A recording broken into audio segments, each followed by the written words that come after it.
Hello and welcome to London's Leicester Square. How are you all? Great! Yes! Now listen, back in 2009, do you remember that? It's a lifetime ago. The world witnessed 3D like never before in the biggest, most incredible, highest grossing film of all time. 13 years later, audiences, and that includes us, are about to be transported back to the amazing world of Pandora. And tonight we are delighted that they've chosen to host the celebrations here in London with us mere mortals, right? Welcome to the world premiere of Avatar: The Way of Water. Yeah! Saraya is just the most wonderful character. How would you describe her? I think I was overwhelmed by the light that I kind of added in Zendaya. I think she smiles so much and I think it's so precious, but I didn't realize people would say that my smile lights up a room, but I didn't understand it until I saw Zendaya. And is it quite wonderful to see that transformation from you guys, worked hard on this film, you were on set for a long time, but you're not really seeing the end results till you watch the film for the first time, really. How was that experience for you? I think one of my favorite parts is seeing how important every single character is. It's not like there's one person leading the ship. Yeah. We're all collectively a part of it, which kind of I feel is a metaphor for what this world is. And it's quite interesting because we assume that it's a big film, so that everything is huge, but it's quite a small company in a way. It's quite a small collaborative team in terms of people looking after each other. You said it right, we are a team and we did take care of each other, and it was beautiful working on the film, and it's beautiful watching it, and it's beautiful seeing all of these people supporting it. For you on set, I imagine it was a bit like a playground in a way. Yeah. What was the kind of most fun element for you, the thing that you loved the most about the whole set and making this film?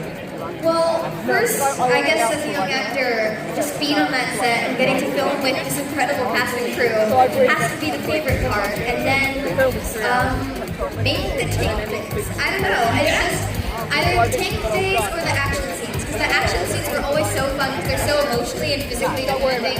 And we get to be together for them, and it would be so fun coming out of an intense scene. Then either going to set school or time to do math, or we'd just be joking around and talking, and just being on that set was the best thing. I wanted to ask at what point you knew this character was coming back and you were given a chance to develop him even further. I knew quite a long time ago. Jim told me that he was not done with Quaritch, and I was not done with Quaritch, and that was way back in 2010. Wow!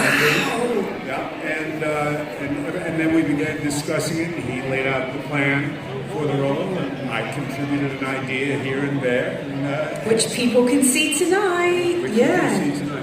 That must be a lovely thing for you in terms of he can see the investment you've made in this character to collaborate with you on his story and where it's going. It does, but I think every actor in this has made a tremendous investment in their character as well. But mine is special to me, obviously, and I know that in some way Jim personifies all his characters. He lives in all of the roles in this, but I do think there's a lot of Quaritch in Jim as well.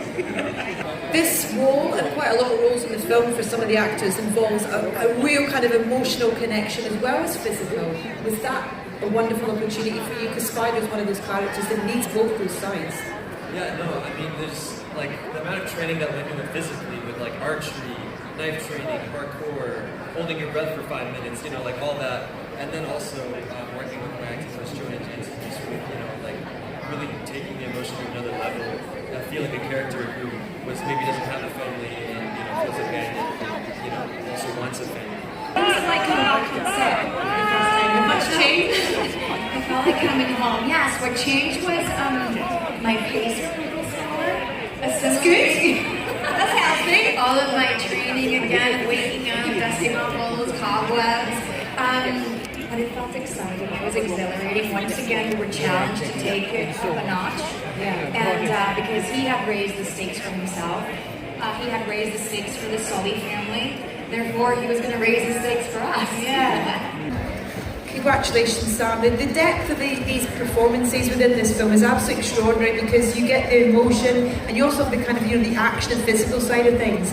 But the emotion is so raw at moments in this film. Does that just jump off the script at you when you read the script? With everything else aside, when you have that on paper, does that emotion jump out at you? Yeah, look, Jim's scripts are extremely detailed, not only of the ecosystem, but definitely of the relationships. Yeah. And then he just lets you play it and discover it. And that's the great thing. We all know each other very well. It's all about trust. Yeah. Jim trusts us, we then trust him, we trust each other. And out of that, that kind of pressure, that's what makes diamonds. What are you most proud of with this film? Have you both seen it yet? You saw it last week. What was your reaction? It's heart-wrenching. It's there's a scene in the trailer where you describe what Ayla feels like, Yeah. 90. I think that's also a good way to describe this movie. Tony Perfumes, when you first saw it. I'm so excited to share it with everybody and to take people. I mean, I think things are tough right now for a lot of people. You know, we have huge problem with climate change, refugees trying to find a home. All these things are in the movie and part of our family immediately as soon as it starts. I was in When did you know you wanted to write a character for Kate to be in this? Well, I had written a character and I thought, and I just called you on a whim. I thought the chances were, 1 in 10. And they really kind of stuck to it. Yeah, I mean, straight away, I just felt so privileged to be asked. And also, I have to do so many extraordinary things in the film. But you knew I was going to just do it.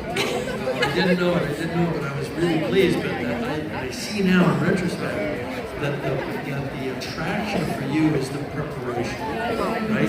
The dialect, the language, the physicality, and just utterly immersing yourself, in this case, in an alien person. You can grab it. It's like, that's Kate bait. We're going to try and get Kate No, it is. I mean, I do love all Yeah. that because if I didn't do that, I think I would just be really not very good. To me, I have to Well, we're going have to get back that way. yeah. Experience inside of me. Hey, we need to go back that way. You walk onto the set, you have to completely build the character, otherwise you just